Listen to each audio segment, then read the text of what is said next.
Alright, y'all. The moment y'all all have been waiting for. Underground. Dineva, where you been with Underground? What's going on with the Underground reviews? I'm going to be honest with y'all and tell y'all what's going on. So I'm 2 episodes behind, right? Episode 2 came on. I watched it. You know, Underground come on at 10. It goes off at 11.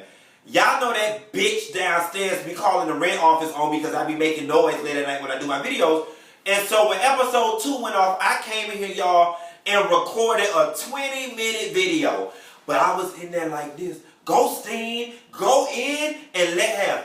And I was like, you know what? Y'all don't deserve that.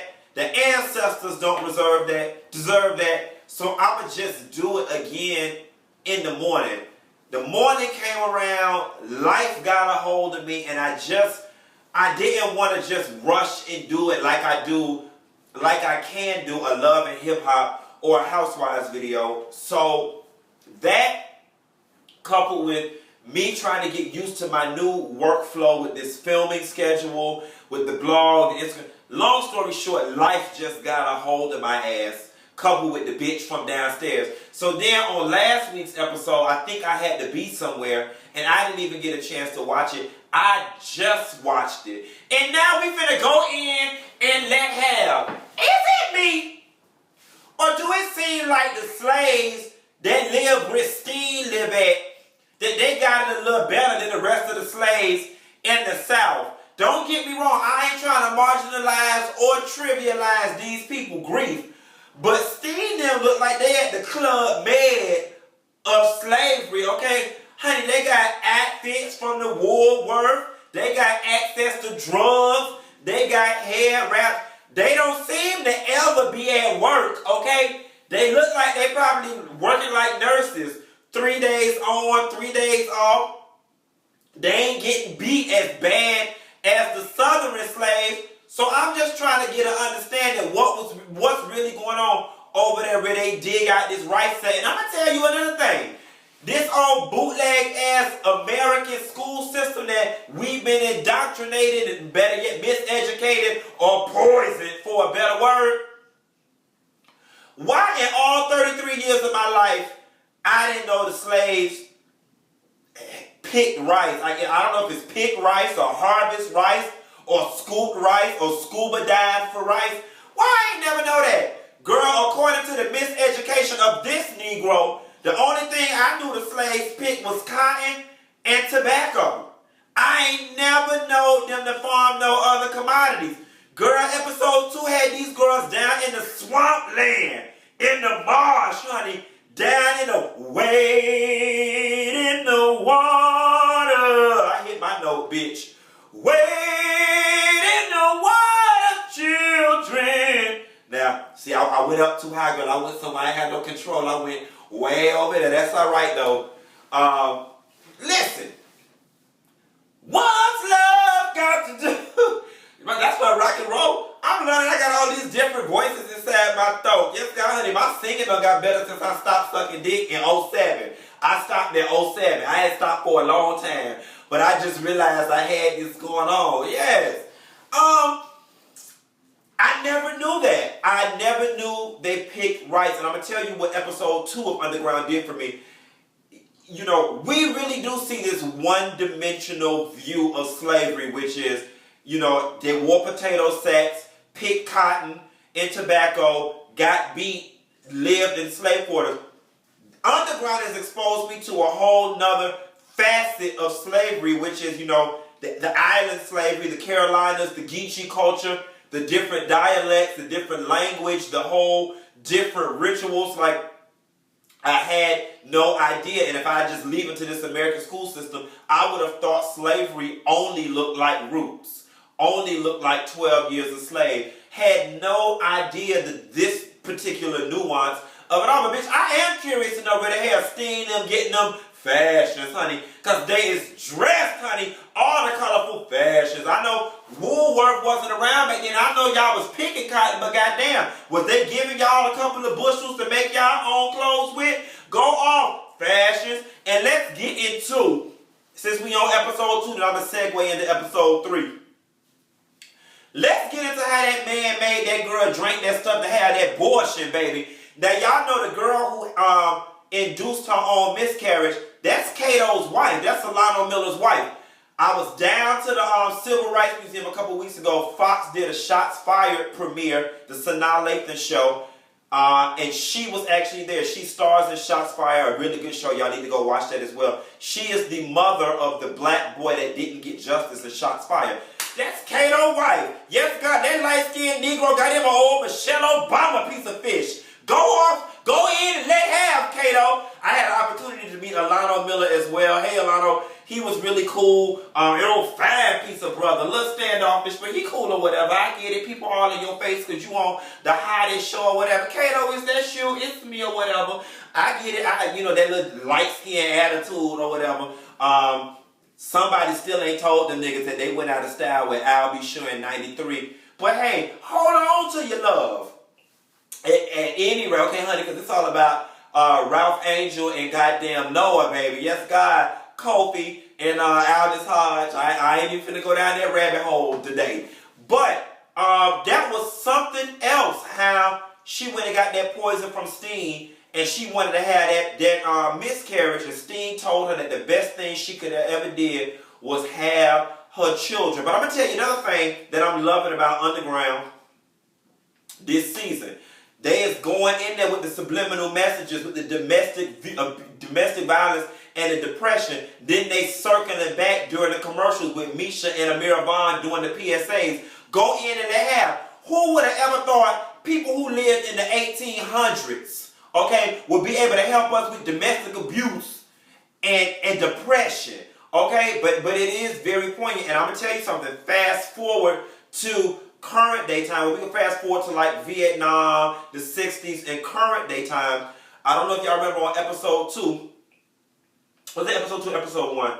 Nonetheless, the man was getting his ass handed to him by the white man, and he come home and bring that shit home to Steen or whatever, and she had to sit there and endure it. We see the same thing happening in 2017 in black relationships, one of the many vestiges of slavery. The black man have to go out there, the world beat him up. He can't take it out on the white man, and the only person he can take it out on is the black woman at home. Anyway, I didn't go back and rewatch episode 2, but I did rewatch. Oh, that was the one about Rosalee on the damn run. Girl, is it me or is we watching the episode of the Swiss Family Robinson? Okay, between episode 2 and 3, I'm ready for Rosalee to get her ass the fuck out the woods. Okay, girl, she is running. Said, I think I'ma run on, see what the end will be. She running on, honey, and it ain't no end and it ain't no light at the end of that tunnel. They looking for Harry. That's what episode 2 was about. The slave, white lady, fuck the man. Okay, anyway, let's just move on into episode 3, because that's what's current and fresh in my head. I'm glad to see Adina Porter, a.k.a. Pearly Mae, Sam, and all them still getting this good piece of Underground check. However, is we watching Underground, is we watching Tales from the damn Crypt? Because if these motherfuckers keep coming back from the dead and interacting with this lady, I'ma lose my damn mind. Girl, then y'all done went up and dug up Angela Bassett. Between Angela Bassett and all this supernatural shit that we got going on, I thought we was watching American Horror Story Plantation. Okay? Yes, God, Angela Bassett, go in and let have it. Is it me? No matter what kind of period piece Angela Bassett plays, she always look like a witch doctor, like she ready to do the voodoo that you do so well. Okay? She always look like she about to conjure up a spell, like she playing Marie Devereaux, whoever the fuck she played on American Horror Story cover. But I'm telling y'all, them digging into these characters and these backgrounds and the psychology of these slaves, baby, this stuff is deep. The way they are going back and they showing what made Steen so hard and callous and how she got there. And then that conversation Steen had with Angela Bassett about using her looks to stay safe. And that goes to show, you know what I'm saying? She was hoeing, but she was hoeing to survive. People like Marlo Hampton, they right now hoeing for outfits. Steen was hoeing to survive. And we get it. And she learned at a very early age, you know what I'm saying? You got to use. God give us all are what we need to survive. And she used her mind, particularly her body and her soul, to survive. She had Sam, she couldn't protect him. She said she had Rosalee for security, and the second baby was a mistake. Now, what kind of security she was talking about? I'm assuming just, I guess, having something in common with the master. It gave her a little shake around the plantation house or whatnot. But this thing is deep, honey, and listen, it's sad as hell that Steen got her heart broke. See, that's when it started. When her man, Sam Daddy, they beat that man to death. They beat him to death. When she was cleaning him up, I was like, why the man ain't moving? Then she went and did like this over his eyes. They had to beat the man to death. And that started the demise of Steen. At that point, she said she'll never fall in love again. And if she do, she will be... Oh, I just fucked that one up. And if I ever fall in love again... Oh, my singing is off today. I will be... Fuck y'all. I know y'all talking about bitch. When do it ever be on, bitch? I hit my notes most of the days. But let's talk about somebody singing being off. Bitch, Steen went up in them people's house and had a nervous damn breakdown all in them people's living room. She sat on that boy's lap and she was giving him something he can feel. Girl, I thought it was finna turn into 1987 gangbang, okay? Blondes on blacks. Lord, I watched too much My Vista and Pornhub. Nonetheless, honey, just when I thought Steen was finna lift up that skirt and give him some of that funky stuff, Lord, mama got to spilling them people good liquor and having old nasty piece of nervous breakdown in them people living room. No, Steen, you work in the big house. You know what them girls going through, how they got to get on their knees and scrub up all that bourbon and liquor after you don't waste that shit on the floor. You shouldn't have did that to them damn girls. And then you went back to your slave quarters and basically tried to provoke that man to basically knock the shit out of you and kill you. It's obvious Steen is depressed beyond measure and she has a death wish, but she, in those moments, was not strong enough to take her own life. Until we got to that scene where she waded in the water, honey. She waded in there with that rock. And she had went down to the bottom. And I said, no, God, honey, they can't do what Shonda Rhimes did and just kill off one of the main people unexpectedly the way Shonda them did Huck last week on Scandal. I said, Steen cannot die 3 episodes in. They already done killed our white abolitionist friend. And honey, then Jerdy Smiley ass, Swiss Family Robinson ass out there in the damn woods scratching and surviving the best way she out there playing Dr. Quinn medicine woman, taking bullets and whatnot out her arm. You know, I just like, it's too much. Where the hell is Noah? Listen, okay, let me finish one of them, then I'm going to get on Noah and Love and Hip Hop. Remind me to say Noah and tie it in with Love and Hip Hop. Then, that scene was powerful though, when they both was down, both about to give up. Rosalee didn't want to give up, but she didn't have no more fight in her. And Steen had fell dead to the sea. Under the sea, take it from me. Down where it's wetter, in where it's better. Under the sea. Okay, I hit my note. That was Sebastian the Crab, the lobster from The Little Mermaid. 87, Disney. They had done pulled her out, but her spirit had touched Rosalee's spirit. And they had done woke up and they fought.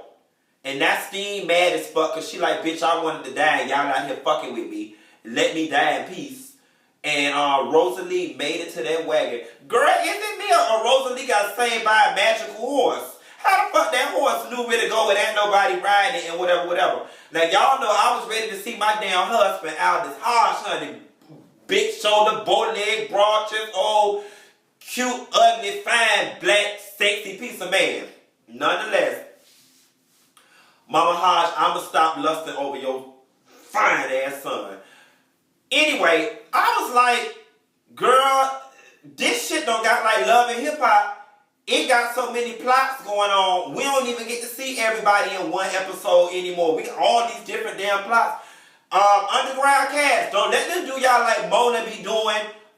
Mimi them on Love and Hip Hop and paying them girls per episode they appear in. No, God, because we didn't get none to know in this episode trying to cut them people short check early so y'all can pay Bokeem Woodbine and pay Angela Bassett. Yes, God, and go off Bokeem. Because we ain't really seen what Bokeem, y'all know Bokeem. Y'all know what Bokeem from Jason's Lyric went in there and stole that mama money out there registered down to her job. She had no work there 23 years and her register never came up short. Never came up short till Bokeem took his ass, big eared ass down there and stole out her register. Now he out here stealing the literary papers and stealing the literature, teaching the slaves how to read. I got a feeling that we gonna see an educational revolution going on this show, because Bokeem gonna fuck around and teach the rest of the slaves, or at least a group of them, how to read. Underground, y'all got it going on. All of my followers, fans, subscribers, I hate that I was gone for so long. I think my schedule was back on track,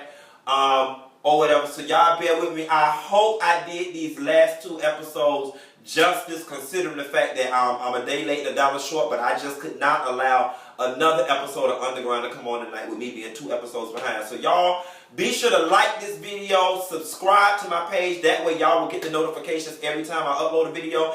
And, oh, I got a 4 o'clock appointment. I gotta get my hair done, I gotta go to this premiere tonight, so I'm gonna go get my mohawk realigned, or whatever, and so I can stop looking like a runaway slave.